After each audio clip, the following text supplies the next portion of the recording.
Do you know what's on your calendar for the year 2050? What about the calendar for your community? How will your community look? How will you get around your community? Who will live in your community? All these questions and more are ones which the Southern California Association of Governments, or better known as SCAG, is currently asking for your input on. Hello and welcome to Inland Urbanist. Today, we're going to be discussing SCAG's Connect SoCal plan, the fancy name that they give their 2024 Regional Transportation Plan / Sustainable Community Strategy, also known as the RTP / SCS. SCAG is the Metropolitan Planning Organization, or MPO for short, of all of Southern California except for San Diego County, which instead has its own MPO called SANDAG, the San Diego Association of Governments. So, if you live in either Imperial, Los Angeles, Orange, Riverside, San Bernardino, or Ventura counties, you live within SCAG's boundaries. The federal government requires an MPO for any area with a population of 50,000 or greater, so that's obviously Southern California qualifies. Even many cities on their own within Southern California would qualify for their own MPO, apart from SCAG. However, to my knowledge, there's no upper limit, and SCAG is actually the biggest MPO in the country in terms of population, covering nearly 200 jurisdictions and more than 18 million residents. One of the responsibilities of the MPO, like SCAG, is to prepare the Regional Transportation Plan and Sustainable Community Strategy, or again, RTP and SCS for short. Per the Caltrans 2024 RTP Guidelines Update website, the Regional Transportation Plan is quote-unquote prepared to identify a 20-year vision for transportation priorities and investments, and is supposed to be updated every 5 years at most, though SCAG usually does their updates on a 4-year cycle. Meanwhile, according to the California Air Resources Board, also known as CARB, the Sustainable Community Strategy, quote-unquote, helps California meet its climate and air quality goals, as well as advance community goals for public health, accessibility, equity, conservation, the economy, and much more. Unlike the RTP, the SES does not have quite the same time limit requirements attached to it,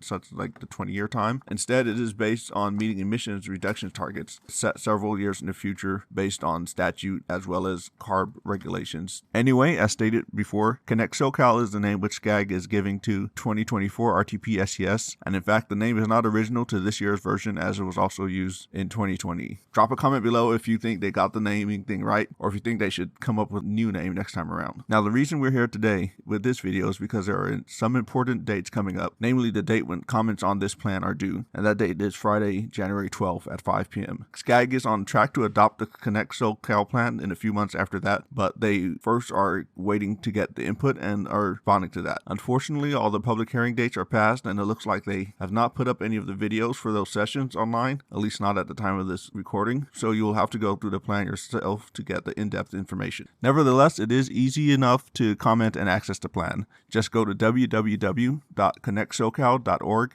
and that will take you directly to the SCAG website for the project. You can also follow the QR code on screen, or the link will be in the description below. From there, the plan and the comment box are both available for whichever you need to use. Comments can either be typed directly into the provided comment box and then submitted, or they allow for the uploading of materials in case you want to do something like type a separate letter and then print it in PDF or something and then upload it, or maybe you just want to put some pictures with your comment. Any of those types of files could be attached with your comment and uploaded as well. Now let's move on to the plan itself. As illustrated by this graphic, SCAG presented as being a product of a collaborative endeavor between them and the constituent jurisdiction, with SCAG setting broad goals, policies, and performance metrics. Then the other agencies which are part of SCAG are developing plans that are within those parameters and all provide feedback to SCAG on those performance metrics, goals, and policies and their appropriateness. Now, I personally have participated in 2 previous RTP SCS rounds back in 2016 and 2020. So based on my observations, the plan is, shall we say, aspirational in what it would accomplish.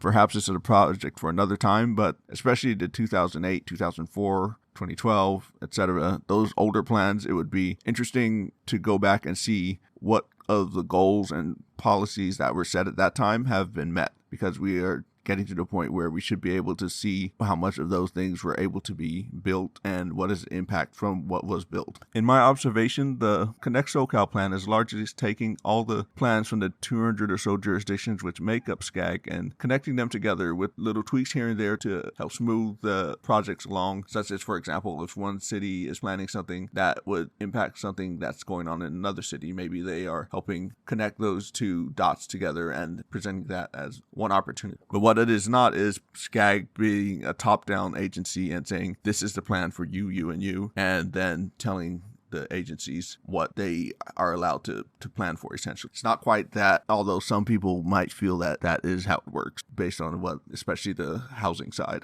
But anyway, the result is a document with lofty promises. For example, the current Connect SoCal promises, quote unquote, 4,000 new miles of bike lanes, transit as a backbone of the transportation system, and more housing, jobs, and mobility options closer together in priority development areas to preserve natural lands and open spaces. However, once you look at the technical reports included with the plan, it leaves a lot of doubts on whether it will be remotely able to actually deliver on those lofty promises. Perhaps the most revealing technical report, in my view, is the project list. In the project list, all the agencies have every single transportation project which they are planning over the next several years, because if it is not on the list, it can't get funds from sources like the federal government. And so yes, that does mean that they amend the list between each RTP SCS cycle, because projects get proposed and added, and some projects get taken off all the time. So based on the Connect SoCal plan, the transportation system expenditure through 2050 in the SCAG region is estimated at $750 billion over that time period. And based on what is on the project list, most of that money is going to be spent on roads, a lot of it in widening them. Thus, it is hard to reconcile that project list with the goal set forth by SCAG itself, much less the goal set forth by CARB. In 2022, CARB passed their scoping plan, which among other things called for reducing VMT by 25% below 2019 levels by 2030 and 30% below 2019 levels by 2045. While the Connect SoCal plan does mention some level of VMT reduction might be realized in its time, it is nowhere close to the CARB goal and would be decades late if it even achieved at all. In fact, one thing that I didn't see in this project list, but which I recall from previous ones, is that there would be a target date of completion attached on all the projects. So when you look through that lens, you would see that often the CARB-centric projects are planned for way earlier than the alternative projects. And so if that were to happen and be repeated in this plan,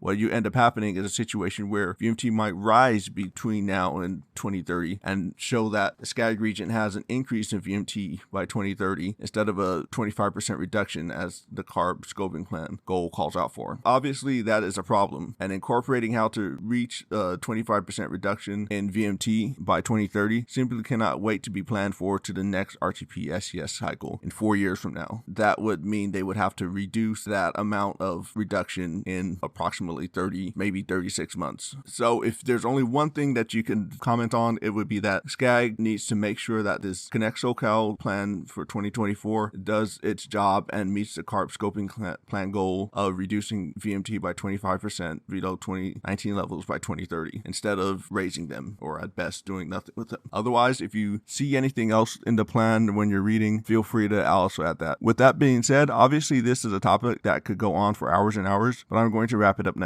Thank you for taking the time to care about the alphabet soup side of government. And once again, make sure you get your comments in by 5 p.m. on January 12 so that they can be addressed as part of the final plan. If you like this video, please take a few seconds to click the like button and the subscribe, and make sure you're notified and ready for the next one. If you want to support more of this work, please head over to Inland Urbanist on Patreon, where you can make a small contribution to keep this work going. Until next time, happy commenting and goodbye.